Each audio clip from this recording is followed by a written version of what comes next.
Hi hello everyone, welcome back to our channel. This is popular Prasad. అందరూ ఎలా ఉన్నారు? అందరూ బాగున్నారని ఎక్స్పెక్ట్ చేస్తున్నాను. ఇక ఈ వారం మిడ్ వీక్ ఎలిమినేషన్ ఉందన్న విషయం ఆడియన్స్ అందరికీ తెలిసిందే. ఆల్రెడీ అఫీషియల్గా కూడా నాగార్జున గారు లాస్ట్ వీక్ ఇన్ స్టేజ్ మీద అనౌన్స్మెంట్ చేయడం జరిగింది.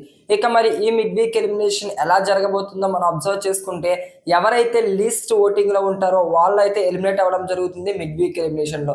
ఇక నెక్స్ట్ మనం అబ్జర్వ్ చేసుకుంటే నామినేషన్స్లో ఉన్న నైనిక అలాగే ఆదిత్య ఓం గారు వీళ్ళిద్దరూ బాటమ్ 2లో ఉన్నారు డేంజర్ జోన్లో ప్రెసెంట్ వరకు. అయితే వీళ్ళిద్దరిలో నుంచి ఎవరైనా ఒకరు కన్ఫామ్గా మిడ్ వీక్ ఎలిమినేషన్ అయితే అవ్వాల్సి ఉంటుంది. ఇక ఫైనల్గా మనం చూసుకుంటే మిడ్ వీక్ ఎలిమినేషన్ అయితే కంప్లీట్ కూడా అయిపోయిందంట హౌస్లో. అదనేది మనకి ఇవాళ టెలికాస్ట్ చేయడం జరుగుతుంది. లైక్ మనం చూసుకుంటే అబ్జర్వ్ చేసుకుంటే ఇక మరి ఈ మిడ్ వీక్ ఎలిమినేషన్లో ఎవరు ఎలిమినేట్ అవుతారని అనుకుంటున్నారు? నైనికన ఆదిత్యన? ఒక్క సెకండ్ ఆలోచించండి. ఆలోచించారా? ఎవరు అనుకుని ఉంటారు? మీ మనసులో ఎవరో ఒకరి పేరు మీరు అనుకునే ఉండుంటారు.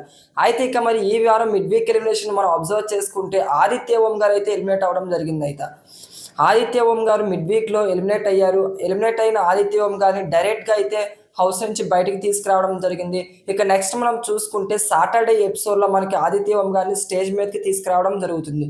అంటే ఈసారి సండే మినీ గ్రాండ్ పాయింట్ 2.0 ఉంది కాబట్టి సో సాటర్డే ఎపిసోడ్ అనేది ఫ్రైడేనే జరుగుతుంది. అంటే ఫ్రైడే రోజు వాళ్ళు స్టేజ్ మీదకి రావడం జరుగుతుంది ఆదిత్య ఓం గారు. అది మనకి సాటర్డే రోజు టెలికాస్ట్ చేస్తారు. సో ఈ విధంగా మిడ్ వీక్ ఎలిమినేషన్ అయితే కంప్లీట్ అయిందంట. మరిన్ని లాంటి లేటెస్ట్ అప్డేట్స్ కోసం మన ఛానల్ని సబ్స్క్రైబ్ చేసుకోండి. ఎందుకంటే మన ఛానల్లో చాలా త్వరగా చాలా షార్టెస్ట్ వీడియోస్తో మనకు అప్డేట్స్ అనేవి ఉంటాయి. వీడియో నచ్చితే లైక్ చేయండి.